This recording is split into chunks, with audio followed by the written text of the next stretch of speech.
Shalom, berjumpa lagi dengan saya Joseph Paul Zhang.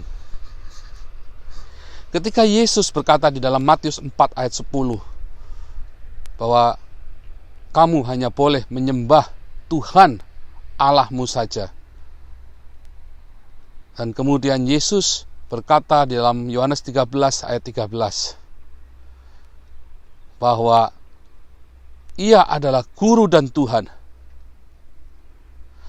Lalu Paulus mengatakan bahwa untuk bisa diselamatkan, kita harus mengakui bahwa Yesus adalah Tuhan. Apakah yang dimaksud dengan Tuhan di situ?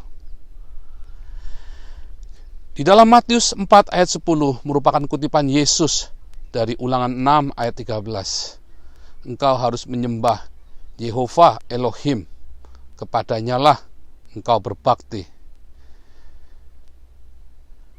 Perjanjian baru ditulis di dalam bahasa Yunani, sebab memang Yesus mengajarkan pengajarannya di dalam bahasa Yunani. Itu bukanlah suatu hal yang kebetulan, tetapi adalah sebuah peristiwa, momentum yang digunakan oleh Elohim, pencipta langit dan bumi, untuk mengajarkan kabar baik, Evangelion, kepada seluruh dunia. Sebab sebelumnya Evangelion atau Basorah atau yang Anda kenal dengan Injil hanya diajarkan kepada orang Israel saja yang berbahasa Ibrani. Namun di zaman Yesus, Evangelion, kabar baik, diberitakan kepada segala bangsa, mulai dengan perwira Roma, perempuan Sirofenisia, sampai ke segala bangsa di muka bumi. Saudaraku, ketika Yesus mengutip Ulangan 6 ayat 13, engkau hanya menyembah Yehova Elohim. 4 huruf YHWH atau Yehuva atau tetragramaton nama Allah, nama dari Elohim.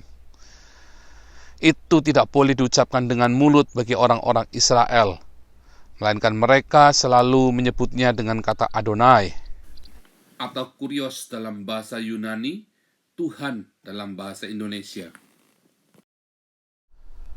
Apabila kata Tuhan di dalam Matius 4 ayat 10 juga kita terapkan yang sama, engkau hanya menyembah Yehova Elohim.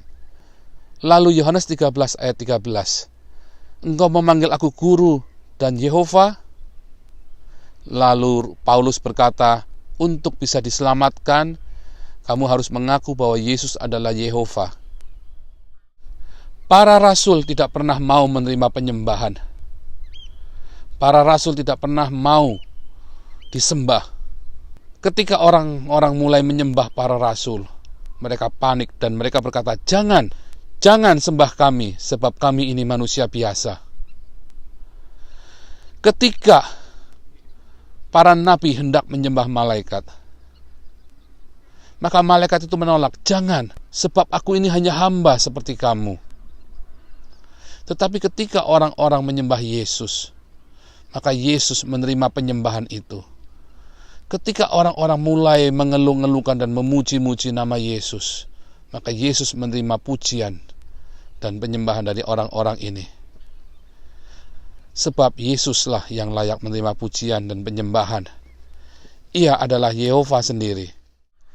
Jadi sebenarnya perjanjian baru sedang mengatakan bahwa Yesus adalah Yehova Elohim sendiri.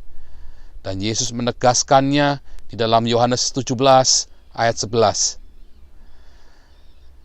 Namamu yang kau berikan kepadaku, nama Yehova yang kau berikan kepada Yesus. Sebab Yesus artinya Yehova Yasya, Yehova menyelamatkan. Tuhan Yesus memberkati.